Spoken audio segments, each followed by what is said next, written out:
But অহংকারটা এখনো জন্মায়নি। হ্যাঁ, আমি যেমন আমার হাই পিচে কিছু প্রবলেম বা একটু হয় যে একটু 19-20 তো আমাদের সুরে তো হতেই পারে। তো তিনি দেখলাম খুব চমৎকার ইন্সপায়ার করছেন যে আরে মেয়েটা তো ভালো গাইছে, মেয়েটা খুব সুন্দর গাইছে, তুমি অনেক চমৎকার পারফরমেন্স করো, মানে এই টাইপের কিছু ইন্সপায়ার, কিছু মোটিভেট পাওয়া যায়। হ্যাঁ, তো তখনই শিখলাম যে না আসলে শুধু সঙ্গীত শিল্পী বড় সঙ্গীত শিল্পী হলে হয় না, মনের একটা বিষয় থাকে যে মন থেকে কিছু একটা ব্যাপার থাকে। এই তো এটি বলতে গেলে বলবো যে এটা একটা সিন্ডিকেট, একটা ব্যাপার স্যাপার আছে। আপনার সঙ্গীত শিল্পী আপনার যাকে পছন্দ আপনি তাকে দিয়ে গান করান।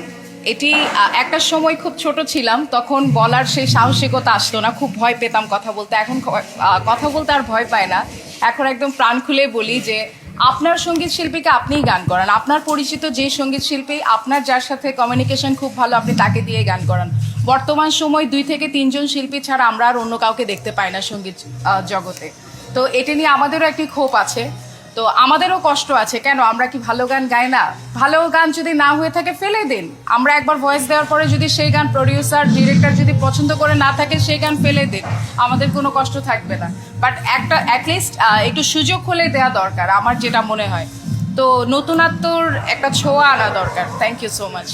এখন কিন্তু যারা নাক শিল্পী যে আইটেম সং নিয়ে রিসেন্ট শিল্পীরা কিন্তু এখন আইটেম সঙ্গে ই করছে, এই বিষয়টা কি বলবো? এটি আমি নিজে এটির শিকার হয়েছে, কারণ 2018 সনে আমার হাইরে হাইরে যখন রিলিজ করি 2017 সনে, তো এটি পেপার পত্রিকায় লেখালেখি হয়েছে যে সঙ্গীত শিল্পী কিভাবে নাচানাচি করতে পারে। এখন দেখি সঙ্গীত শিল্পীরা নেচে গেয়ে আইটেম সং করছে। এই তো আচ্ছা, আপনি তো স্টেজ পারফরম্যান্স করেন, জি। প্লেব্যাক করা বা রেকর্ডিং এর গান আর স্টেজ পারফরম্যান্সের মধ্যে কেমন পার্থক্য?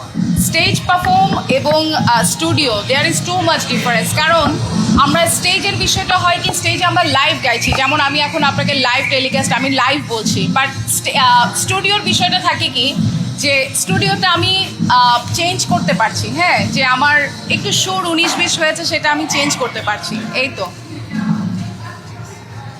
আপু, আগামীর কাজগুলো নিয়ে দর্শকদের সবাই বেলি আফরোজের জন্য দোয়া করবেন, এবং আমরা নতুন প্রজন্মে যারাই গাইছি প্লিজ প্লিজ প্লিজ সবার গান শুনতে হবে, বিবেচনা করতে হবে যে কে কেমন গাইছে। বেলি আফরোজের সঙ্গে থাকুন, গানের সঙ্গে থাকুন, বাংলা গানের সঙ্গে থাকুন। ধন্যবাদ সবাইকে।